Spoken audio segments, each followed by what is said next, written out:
శ్రీ మహాగణాధిపతయే నమః. ఈరోజు మనం 2023 సంవత్సరం ఏప్రిల్ నెల రాశి ఫలాల్లో భాగంగా వృశ్చిక రాశి వారికి ఎలా ఉంటుందనేటువంటి విషయం గురించి తెలుసుకుందాం. వృశ్చిక రాశి అనగానే విశాఖ నక్షత్రం 4వ పాదం, అనురాధ నక్షత్రం 1, 2, 3, 4 పాదాలు, జ్యేష్ఠ నక్షత్రం 1, 2, 3, 4 పాదాలకు సంబంధించిన వారందరినీ కూడా మనం వృశ్చిక రాశి జాతకుల కింద పరిగణించడం జరుగుతుంది. అయితే ఈ మాసం గ్రహగతులను పరిశీలిస్తే వృశ్చిక రాశి వారికి అర్ధాష్టమ శని సంచారం జరుగుతోంది. కుంభరాశిలో మూల త్రికోణంలో స్వక్షేత్రంలో శని సంచరిస్తూ ఉన్నాడు. అట్లాగే పంచమ స్థానంలో గురుడు ఈ మాసం 15వ తేదీ వరకు మీనరాశిలో ఉంటున్నాడు. తర్వాత మేషరాశిలో ప్రవేశించి సంచరిస్తున్నాడు. అలాగే రాహుకేతువులు వచ్చేటప్పటికి షష్ఠ స్థానంలో రాహు, వ్యయ స్థానంలో కేతువు సంచరిస్తూ ఉన్నారు. ప్రధాన గ్రహాల గ్రహగతులు ఎలా ఉన్నాయి? అయితే ఈ ప్రధాన గ్రహాల గ్రహగతుల రీత్యా ఈ మాసం వృశ్చిక రాశి వారికి శత్రుశేషం, రణశేషం, వ్రణశేషం, రుణశేషం తీర్చుకునేటువంటి అవకాశం లభిస్తోంది. ఇక సంతానపరమైనటువంటి అంశాల్లో ఏప్రిల్ 15వ తేదీ వరకు చక్కటి అనుకూలత ఉంది. ఆ తరువాత మాత్రం 15వ తారీఖు నుంచి 30వ తారీఖు వరకు ఉన్నటువంటి సమయంలో కొద్దిపాటి అభిప్రాయ భేదాలు సంతానానికి మీకు మధ్య వచ్చే అవకాశం కూడా గోచరిస్తోంది. అలాగే ఈ మాసంలో రవి వృశ్చిక రాశి రీత్యా పంచమ స్థానంలో మీనరాశిలో 15వ తారీఖు 14వ తారీఖు వరకు ఉంటున్నాడు. ఆ తర్వాత నుంచి మేషంలో 6వ స్థానంలో ప్రవేశించి సంచరిస్తున్నాడు.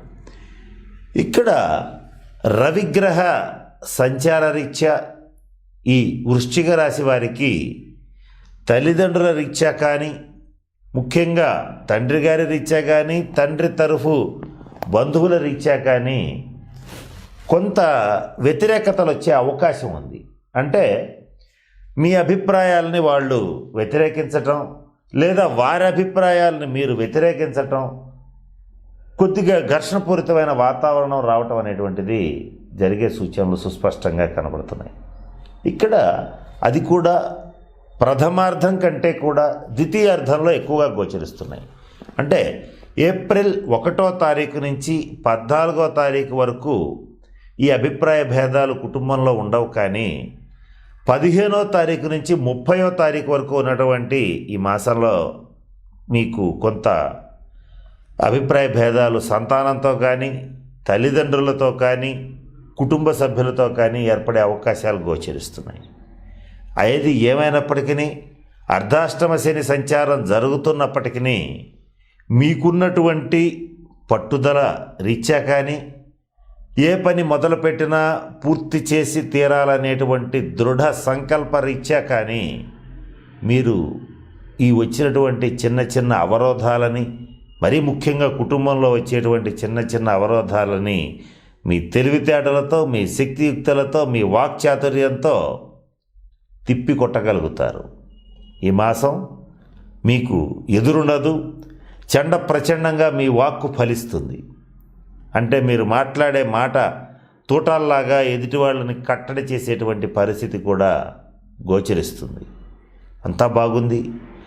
కానీ ఇక్కడ మనం కాస్త జాగ్రత్తగా గమనిస్తే ఈ అర్ధాష్టమ శని చతుర్థ స్థానంలో ఉంటూ షష్ఠ స్థానాన్ని తన ప్రత్యేక దృష్టితో వీక్షించటం అనేటువంటిది జరుగుతుంది. అంతేకాకుండా జన్మ రాశిని కూడా వీక్షించడం జరుగుతుంది. దశమ స్థానాన్ని కూడా వీక్షించడం జరుగుతుంది. ఈ శని ప్రభావం వల్ల ఈ మాసంలో మీరు కొంచెం ప్రొఫెషనల్గా, అంటే చేసేటువంటి వృత్తిలో కానీ, ఉద్యోగంలో కానీ, వ్యాపారంలో కానీ కొంత ఒత్తిడిని ఎదుర్కోవాల్సి వస్తుంది. కొన్ని సందర్భాల్లో ఒంటరి పోరాటం చేయవలసి వస్తుంది. ఎంత ఒంటరి పోరాటం చేయవలసి వచ్చినా, ఎంత ఒత్తిడి మీ మీద పడినా కూడా ఎక్కడా తగ్గే ప్రసక్తి లేదు. మీ దగ్గర ఆలోచించరు. మొండిగా, ధైర్యంగా, ధైర్య సాహసే లక్ష్మి అనేటువంటి మాటని మనసులో స్మరించుకుంటారు. అలాగే మీ యొక్క తెలివితేటలతో మీరు ఈ సమస్యల్ని సునాయాసంగా ఎదుర్కోగలుగుతారు. అంతవరకు చాలా బాగుంది. అంటే చేసేటువంటి వర్క్ ప్లేస్లో విజయం లభించిన దాకా పోరాటం చేయగలుగుతారు, చేస్తారు, చేసి గెలిచి చూపిస్తారు. బాగుంది. శత్రువులు, రహస్య శత్రువులు, నమ్మక ద్రోహం చేసేటువంటి వాళ్ళని విషయంలో కొన్ని సందర్భాల్లో తప్పటడుగులేస్తారు. వేసినప్పుడు వారు మీ చాటుగా మీ యొక్క ప్రతిష్టని, వ్యక్తిగతమైనటువంటి ప్రతిష్టని దెబ్బతీయటానికి చేసేటువంటి ప్రయత్నాలు, ఈ తిప్పికొట్టడంలో కొంత అలసత్వం వహిస్తారు. వాడి పాపాన వాడే పోతాడనుకున్న ప్రతిసారి మీకు కలిగేటువంటి ఇబ్బంది, మీకు కలిగేటువంటి డ్యామేజీ, మీకు కలిగేటువంటి మీ పరువుకు, మీ ప్రతిష్టకు, మీ యొక్క మానసిక స్థితికి తగిలేటువంటి దెబ్బకు మీకు మీరే సమాధానం చెప్పుకోలేని పరిస్థితి ఏర్పడుతుంది. ఇటువంటి పరిస్థితులు ఈ మాసంలో ఈ శనిగ్రహ ప్రభావం వల్ల, అలాగే ఈ కుజగ్రహ ప్రభావం వల్ల మీకు ఏర్పడబోతున్నాయి. అయినప్పటికీ రాస్యాధిపతి అయినటువంటి కుజుడు అష్టమ స్థానంలో సంచరిస్తున్నందువల్ల మీకు కొన్ని సందర్భాల్లో మీ మాటలు కూడా చాలా పదునుగా వస్తాయి. ఆ వచ్చినటువంటి ఆ పదునైన మాటలతో శత్రువుల్ని, కుటుంబ సభ్యుల్ని, అలాగే ఉద్యోగంలో వర్క్ ప్లేస్లో ఉండేటువంటి వారందరినీ చాలా సునాయాసంగా అదుపు చేసి వాళ్ళని మీ దారిలోకి తెచ్చుకోవడం అనేటువంటిది జరుగుతుంది. అయితే ఈ ఘర్షణపూరితమైనటువంటి వాతావరణం ఏర్పడుతున్న సమయంలో అకాల భోజనం, అకాల నిద్ర, అంటే సరైన సమయానికి తిండి నిద్ర లేకపోవడం వల్ల, మనసు అతిగా మేల్కొని ఉండడం వల్ల కొంత అనారోగ్య సమస్యలు వచ్చే అవకాశం గోచరిస్తుంది. అవి కూడా ముఖ్యంగా ఈ సైనసైటిస్, మైగ్రెయిన్, హెడేక్, అలాగే ఈ డైజెస్టివ్ డిజార్డర్స్, స్కిన్ ఎలర్జీస్, శ్వాస సంబంధమైనటువంటి సమస్యలు కొన్ని ఈ మాసం మిమ్మల్ని ఇబ్బంది పెడతాయి. అయితే వీటన్నిటికీ సమస్యలు కొన్ని ఉన్నాయి. వీటన్నిటికీ ఒకే ఒక పరిష్కారం ఏమిటంటే, ఈ మాసం మీరు కాస్త జాగ్రత్తగా గమనిస్తే ఏప్రిల్ 14వ తారీఖు నుంచి రవి మేషరాశిలో ప్రవేశించి సుమారుగా మే 14వ తారీఖు వరకు, మే 14-15 తారీఖుల వరకు మీకు మేషరాశిలోనే సంచరించడం అనేటువంటిది జరుగుతుంది. ఈ సమయంలో రవి ఉచ్చస్థితిలో ఉంటాడు. ఈ రవి యొక్క ఉచ్చస్థితి ఏదైతే ఉందో అది దాదాపుగా సంవత్సరానికి 1 నెల రోజులు మాత్రమే ఉంటుంది. ఈ స్థితిలో సూర్యుడు చండ ప్రచండంగా ఉంటాడు. ఈ సమయంలో సూర్య ఆరాధన చేయండి. కుదిరితే ప్రతినిత్యం ఆదిత్య హృదయాన్ని పఠించండి. సూర్య నమస్కారాలు చేయండి. ఇవేమీ కుదరకపోతే సూర్య దేవాలయాన్ని సందర్శించండి.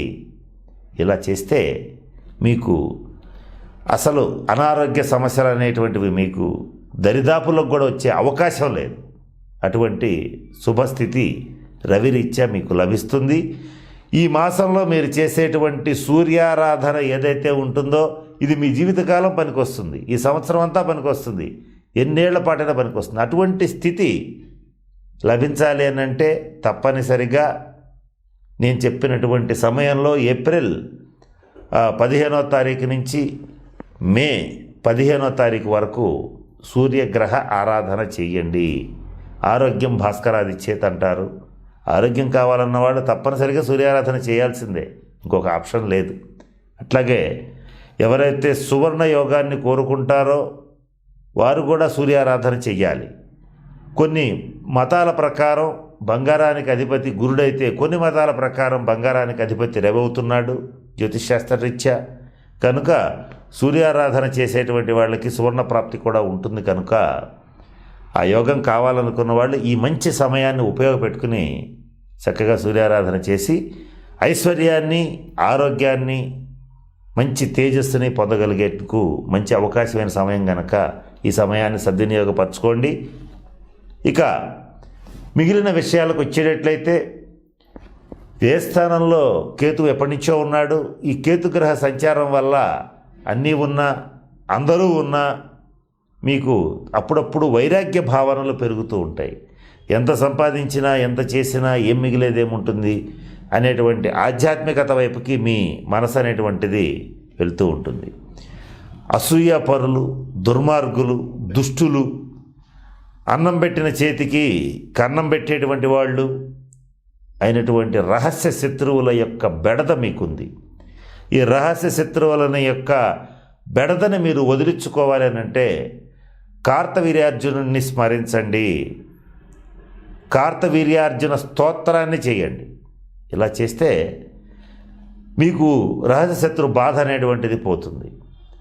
ఇకపోతే ఆర్థికపరమైన విషయాలను కనుక చూసుకునేటట్లయితే ఈ మాసం అంతా కూడా చేసేటువంటి వృత్తి ఏదైనా, ఉద్యోగం ఏదైనా, వ్యాపారం ఏదైనా కూడా ఆర్థిక వనరులకైతే ఇబ్బంది లేదు. ఎప్పట్లాగానే ఆర్థిక స్థితి బాగుంటుంది. ఫైనాన్షియల్గా కూడా కొత్త నిర్ణయాలు డేరింగ్గా తీసుకోగలుగుతారు. ఈ కుజగ్రహ ప్రభావం వల్ల అవసరమైతే రుణాలు చేసైనా సరే మీ వ్యాపారాన్ని, మీ యొక్క స్వతంత్ర వృత్తుల్ని విస్తరించుకోగలుగుతారు. ఇవన్నీ బాగుంటాయి. నేను చెప్పినటువంటిది ఒక్కటే సమస్య, అన్నం పెట్టిన చేతిని కుక్క కూడా కరవదంటారు, కానీ కరిచేటువంటి మహానుభావులు మనుషుల్లోనే ఉంటారు. ఈ విషయం మీకు కొద్దిగా మానసికంగా బాధను కలిగిస్తుంది. ఇటువంటి ఇబ్బంది వచ్చి మానసికంగా బాధపడే కంటే ముందుగానే కార్తవీర్యార్జున స్తోత్రాన్ని చదువుకుంటే ఈ ఇబ్బందులు అనేవి మీకు ఈ మాసం తొలగిపోతాయి.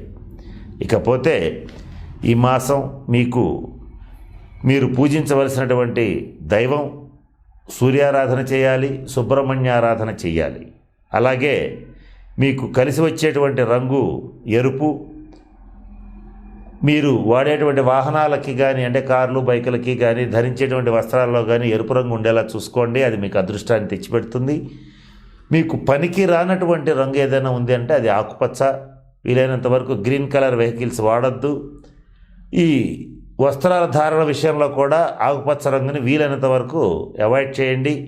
ముఖ్యమైన వ్యక్తుల్ని కలవాలనుకున్నప్పుడు కానీ, ముఖ్యమైన పనులు ప్రారంభించాలనుకున్నప్పుడు కానీ మీరు మాత్రం వీలైనంత వరకు ఆకుపచ్చ రంగును ధరించకుండా ఉండటం చెప్పదగినటువంటి సూచన.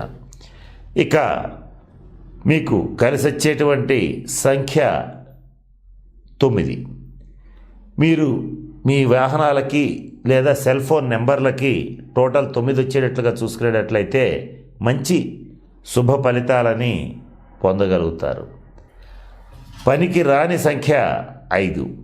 అంటే వీలైనంత వరకు వాహనాలకు కానీ, మీ సెల్ ఫోన్ నెంబర్లకు కానీ టోటల్ 5 రాకుండా జాగ్రత్త పడండి. ఇక పనికి వచ్చేటువంటి అదృష్టాన్ని ఇచ్చేటువంటి వారం మంగళవారం. మీరు ఏదైనా ఒక ప్రముఖ వ్యక్తిని కలవాలి అనుకున్నప్పుడు, లేదా ఒక ముఖ్యమైన నిర్ణయం తీసుకోవాలనుకున్నప్పుడు మంగళవారం నాడు ఉదయం ఆంజనేయ స్వామి వారిని దర్శించి, పూజించి లేదా ప్రదక్షిణాలు చేసి ఆ నిర్ణయం తీసుకుంటే మీకు అది తప్పనిసరిగా సఫలీకృతం అవుతుంది. ఇది వృశ్చిక రాశి వారికి అద్భుతమైన పరిహారంగా జీవితకాలం పనిచేస్తుంది. ఇక పనికిరాని వారం బుధవారం. అతి ముఖ్యమైన విషయాలను మాత్రం వీలైనంత వరకు బుధవారం చేయొద్దు. రెగ్యులర్ పనులు మాత్రం చేసుకోవచ్చు. అంటే సాధారణంగా మన నిజ జీవితంలో ఉద్యోగానికి వెళ్ళాలి ఒక ఉద్యోగస్తుడు, బుధవారం వెళ్ళాలంటే కుదరదు, వెళ్ళాల్సిందే. అంటే రెగ్యులర్ పనులు చక్కగా చేసుకోండి. ముఖ్యమైన పనులకి, ముఖ్యమైన ఆలోచనలకి, అలాగే మీ జీవితాన్ని మలుపు తిప్పేటువంటి నిర్ణయాలు తీసుకోవటానికి మంగళవారానికి ఇచ్చిన ప్రాధాన్యత బుధవారానికి ఇవ్వద్దు. ఇక మీరు ధరించవలసినటువంటి లోహం వెండి. ఒక వెండి ఉంగరాన్ని ధరించండి, లేదా ఒక వెండి లాకెట్ని మీ దగ్గర ఉంచుకునేలాగా చూసుకోండి. ఇక మీరు దర్శించవలసినటువంటి దేవాలయం సుబ్రహ్మణ్య దేవాలయాన్ని దర్శించండి.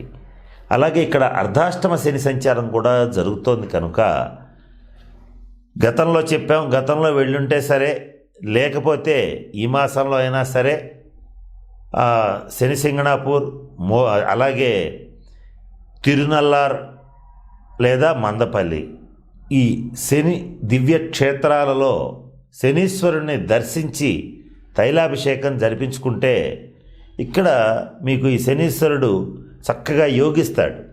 యోగించినప్పుడు మీరు మరిన్ని శుభ ఫలితాలని పొందగలుగుతారు. ఈ 9 గ్రహాల్లో ఒక్క శనీశ్వరుడిని ప్రసన్నం చేసుకోగలిగితే మిగిలిన గ్రహాల యొక్క కొద్దిపాటి బాధలు ఉన్నా కూడా చాలా సునాయాసంగా తొలగిపోతాయి. కనుక గతంలో శనీశ్వరుడికి సంబంధించిన శాంతి పరిహార క్రియలు జరిపించుకుంటే సరే, లేదా ఈ మాసం అయినా సరే శనీశ్వరుడికి సంబంధించిన ప్రత్యేక శాంతి పరిహార క్రియల్ని జరిపించుకోండి. జరిపించుకుంటే మంచి శుభ ఫలితాలని తప్పనిసరిగా పొందగలుగుతారు. కనుక నేను చెప్పినటువంటి అన్ని అంశాలని దృష్టిలో పెట్టుకుని వృశ్చిక రాశి వారందరూ చక్కటి ఆరోగ్యంతో అష్టైశ్వర్యాలతో ఉండాలని మనస్ఫూర్తిగా కోరుకుంటూ ఆశిస్తూ పరమేశ్వరుని ప్రార్థిస్తూ సెలవు తీసుకుంటున్నాను. స్వస్తి. ఈ వీడియో కానీ మీకు నచ్చినట్లయితే లైక్, కామెంట్, షేర్ చేయండి. మరిన్ని అప్డేట్స్ కోసం సబ్స్క్రైబ్ చేయండి.